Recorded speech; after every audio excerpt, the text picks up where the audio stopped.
Hello, everybody. Happy Monday morning. It's Dave Neal, stand-up comic and host of Bachelor Nation News. It's November 7th, 2022.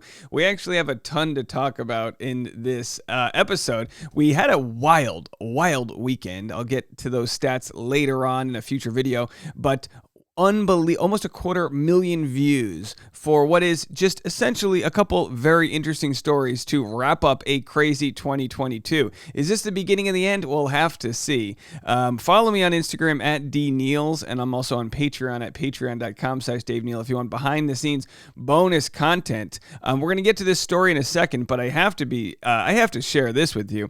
My dog was unable to make it to our wedding 3 weeks ago in Mexico. He's too old. He's 13. He's no longer fit for flying. He poops places he shouldn't poop, and he pees when he shouldn't pee, and we love him regardless because he's part of this family. You see what I did there?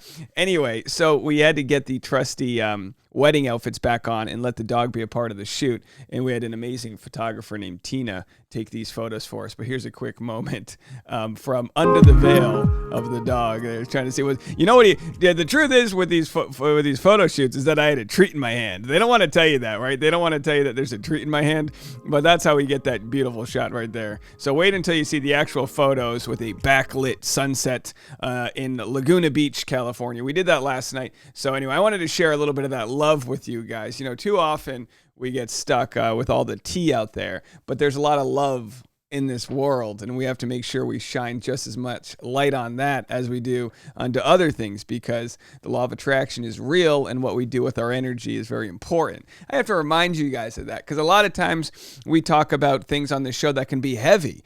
We try to make them light. We try to remind each other that everyone's trying their best. Not everything works out, but sometimes when something doesn't work out, it leads us to something better. Which brings me to our first story today. Jesse Palmer is bummed after Gabby Windey and Erich Schwer's split. They're trying to work through things. So this is where we have to get real into the words being used here. What does this mean, they're trying to work through things? Does that mean that they haven't got a storage unit yet and they have broken up, but they don't want to announce it because they don't want to, what are they working through? They've only been together for a few months. I mean, yeah, maybe she stole one of his sweatshirts. Give it up. You know what I mean? Anyway, let's read the article. An unfortunate turn of events. Jesse Palmer was just like us, rooting for Gabby and Erich's relationship before their Friday, November 4th breakup.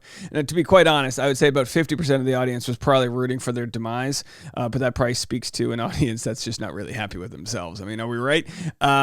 Some people just want to tear down the old Jenga, right? I spoke to her yesterday and spoke to Erich this morning, and I know they're still trying to kind of work through things. So just giving them the space that they need. He said, they are two amazing people, and everybody saw the potential in that relationship and just wish them the best for whatever that is, whatever that means. I'd like to say this. I wish we did get to see the potential there, but there was two bachelorettes. It was almost hard to invest in either relationship. We just didn't get to see that much. I'm sure there's always more that goes on behind the scenes. So here's where it gets interesting. Gabby and Erich confirmed on Friday that they had parted ways less than 2 months after their Bachelorette journey concluded. No, they didn't, okay? They didn't confirm it. This was the article that came out. Bachelorette's Gabby Windey and Erich Schwer break up less than 2 months after the finale. So this article had two sources, neither of which were Gabby or Erich. She felt, this is from the source, they weren't aligned and weren't on the same page. Gabby was hoping they could give each other space and work it out, but ultimately decided they didn't have a future. Okay, so again, we all took this as the truth because it was reported by E! News, and they have news in the title. And when you have news in the title, it must be true, right? A bastion of hope out there. But that's not the case. So my question is, are they or are they not together? And we really just don't have this information. Could there be a reason why Jesse Palmer negotiated with them, as the spokesperson at this point for Bachelor producers? Could he have negotiated with them to hold off on their breakup to make it last longer? You wouldn't think so, because the cat's kind of out of the bag. So my thought is that there is actually light at the end of the tunnel. It is dim as ever, but this is what happens early on in relationships. Some people, and I'm not accusing Gabby or Erich of this, I'm not really sure of their styles, but some people will get in a fight and they will think that the world is over. The world is ending. Oh, we have such core differences. So-and-so voted for this, or so-and-so did that, or the way this person sneezes. I'll be honest with you guys. I like the volume on my TV set to 24. My wife likes it set to 16. The 6 digits between 24... Wait, what did I say? 24. The 8 digits between 24 and 16 are enough to rip people apart. It's too loud. I can't even hear what he's saying. You can just read the captions. I have poor eyesight. That's how we argue. Well, the point is, any little thing can throw off somebody's vibe early on into a relationship. So they've experienced quite a bit of adversity. Now, you might say it was earned or deserved on Erich's end. He had photos coming out from him, surfaced from high school, Bedminster, New Jersey, in blackface, dressed as Jimi Hendrix.